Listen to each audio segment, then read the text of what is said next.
Sudah sekian lama, suara kemerdekaan kedengaran. Malangnya, penjajah British kembali ke Tanah Melayu untuk menjadikan Tanah Melayu sebagai tanah jajahan apabila Jepun menyerah kalah pada 15 Ogos 1945 selepas Hiroshima dan Nagasaki diserang. Pada 22 Februari 1946, Jepun telah menyerahkan kawalan Tanah Melayu kepada British secara rasmi. Perjanjian persekutuan yang ditandatangani raja-raja pada 21 Januari 1948 berjaya memulihkan kedaulatan orang Melayu di Tanah Melayu serta hak keistimewaan mereka. Pada 1 Mac hingga 4 Mac 1946, Datuk On telah mengumpulkan lebih 200 perwakilan Melayu untuk Kongres Melayu Sama Melayu. Objektif utama negara ialah pembinaan negara yang dilaksanakan pada 13 Mei 1969 melalui Rancangan Dasar Ekonomi Baru (DED). Kawasan 2020 merupakan objektif yang paling mudah. Kemerdekaan selalunya merupakan kebebasan daripada kuasa yang memerintah kawasan itu, tetapi juga menjadi titik di mana sebuah negara muncul. Kemerdekaan juga disifatkan sebagai ketiadaan kolonialisme, ekspansionisme atau imperialisme sebagai cara penguasaan oleh kuasa asing. Otonomi adalah satu bentuk kemerdekaan yang dianugerahkan oleh kuasa yang masih kawalan muktamad ke atas kawasan tersebut. Pada 21 Januari 1948, Malayan Union telah diubah menjadi Perjanjian Persekutuan. Persekutuan Tanah Melayu yang terdiri daripada 9 buah negeri Melayu telah ditubuhkan. Bak kata pepatah Melayu, manusia mati meninggalkan nama, sedangkan harimau meninggalkan belang. Tunku Abdul Rahman Putra mempamerkan kecemerlangan sepanjang hayatnya sebagai pemimpin yang mempunyai semangat kental dan jati diri yang tinggi. Tun Sir Henry H.S. Lee memainkan peranan penting dalam menjamin keharmonian kaum dan kebebasan negara. Tun V.T. Sambanthan dipilih sebagai Presiden Kongres India Malaya pada usia 36 tahun dan diberi kuasa penuh menteri di beberapa kementerian. Beliau dikaitkan dengan rasa perpaduan rakyat berbilang kaum, kemudahan untuk penduduk, dan patriotisme pada masa itu. Assalamualaikum warahmatullahi wabarakatuh. Saya Muhammad Syafiq, Muhammad Isa, Geometri 290. Saya akan menceritakan rundingan kemerdekaan dan kesamaan watan. Penerimaan pendatang sebagai warga negara Persekutuan Tanah Melayu atau dari perspektif kebangsaan sebagai orang Melayu memerlukan setiap dari mereka komitmen yang tidak berbelah bagi terhadap komponen bahasa Melayu.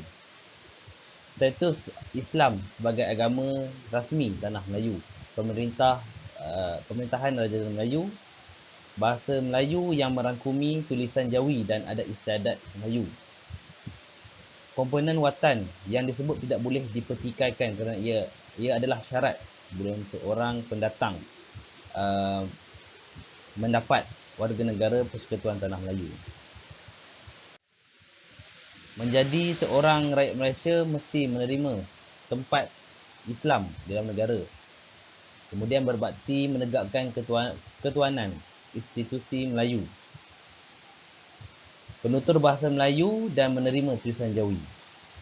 Menggunakan prinsip nilai murni dan budaya adat bahasa Melayu di Semenanjung Tanah Melayu serta tradisi masyarakat Sabah dan Sarawak.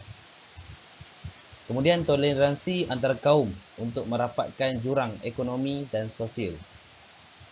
Keluhuran perlembagaan persekutuan, menegakkan kedaulatan undang-undang berdasarkan prinsip syariah. Mengamalkan agama dan mempunyai hubungan peribadi dengan Tuhan sesuai dengan jaminan kebebasan beragama. Rasa kasih sayang terhadap negara Malaysia. Kemudian saya menerangkan tentang kefahaman watan.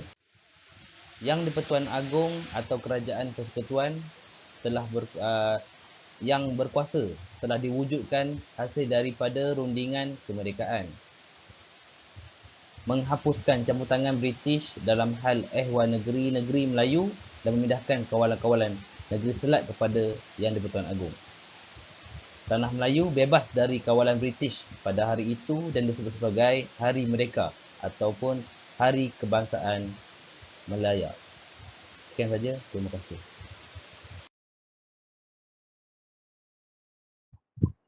Proses penerimaan sosial dan penghargaan. Unsur kepelbagaian, sikap kompromi dan sosial, penyesuaian dalam kalangan rakyat Malaysia, penubuhan rukun negara yang menjadi nadi, falsafah negara yang melambangkan perpaduan negara, rakyat, budaya dan cara hidup. Latar belakang pelbagai etnik di Malaysia. Malaysia dibina atas kefahaman pelbagai etnik kumpulan yang mendiaminya. Sejarah juga mendedahkan bagaimana hikmah pemimpin terdahulu telah membina asas negara mereka melalui konsep hubungan baik antara pelbagai kumpulan etnik. Oleh itu, Muhammad Rozi Abdul Razak pada 2009 menyatakan bahawa pembentukan Malaysia sebagai sebuah negara memerlukan setiap kumpulan etnik bersedia menerima, mengiktiraf dan bertolak ansur perbezaan yang wujud. Ini kerana dengan kepelbagaian kumpulan etnik di negara kita, pelbagai isu boleh timbul yang boleh membawa kepada konflik. Nilai patriotik dalam kalangan belia. Generasi muda dan belia sebagai masa depan pewaris negara perlu mempunyai ilmu dan kesedaran terhadap konsep hubungan antara etnik agar meneruskan legasi kontrak sosial yang telah diterima dan diterima pakai sejak awal kemerdekaan negara. Ini penting supaya generasi muda dan belia tidak terpengaruh dengan agenda perkauman sempit yang boleh menjejaskan nilai-nilai perpaduan, yang boleh mencetuskan konflik dan mengancam nasionalis entiti yang akan menggugat kestabilan politik negara dan sektor ekonomi.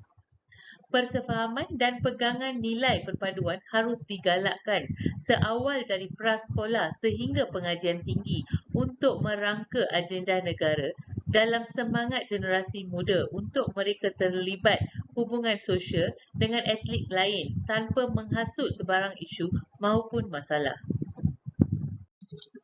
Patriotisme masyarakat India adalah lebih fleksibel, menekankan keperluan untuk menerima dan menyesuaikan diri dengan keadaan sedia ada untuk matlamat tertentu kelangsungan hidup. Setiap kumpulan etnik mempunyai idea yang tidak homogen tentang apa yang dimaksudkan sebagai seorang patriot kerana perspektif yang berbeza. Kehadiran etnosentrisme dalam negara berbilang budaya seperti Malaysia merupakan penghalang terbesar untuk membangunkan pemahaman yang seragam tentang konsep patriotisme. Masyarakat Melayu berusaha untuk melindungi hak istimewa atau status quo yang telah termaktub dalam perlembagaan. Masyarakat Melayu berpercaya bahawa dasar baru negara harus berfungsi untuk melindungi etnik mereka dan memastikan kewujudannya. Masyarakat Melayu percaya bahawa dasar baru negara harus berfungsi untuk melindungi etnik mereka dan memastikan kewujudannya. Pertimbangkan dasar bahasa kebangsaan yang menghormati bahasa Melayu sebagai bahasa merasmi negara atau agama Islam yang diakui sebagai agama rasmi negara. Masyarakat Cina merasakan bahawa kaum lain harus diberikan keistimewaan yang sama seperti warga negara Malaysia. Masyarakat Cina tidak mahu ketinggalan dalam pendidikan Cina dan penggunaan bahasa Ibunda dalam bidang ekonomi kerana wujudnya hak khusus yang dijamin kepada minoriti Melayu oleh perlembagaan.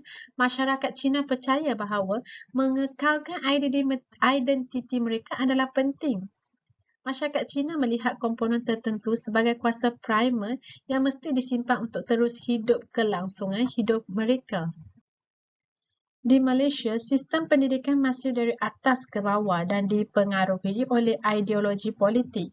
Pendidikan telah digunakan sebagai alat propaganda untuk memajukan objektif kumpulan politik tertentu. Berdasarkan pengetahuan sejarah yang telah diperolehi, adalah dipercayai bahawa murid-murid masih belum mempunyai keupayaan untuk memahami atau menyatakan nilai-nilai patriotisme.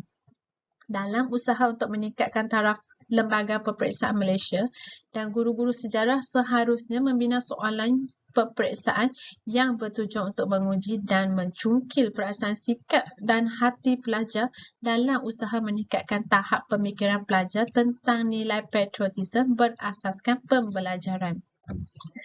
Kesimpulannya, idea patriotisme difahami secara berbeza oleh setiap kumpulan etnik. Mengetepikan ethnocentrism, setiap kumpulan etnik adalah penghalang terbesar untuk mewujudkan pemahaman bersama tentang patriotisme. Pengajaran mata pelajaran sejarah adalah perlu untuk mencapai tujuan tersebut. Berkesan oleh guru terlatih sejarah.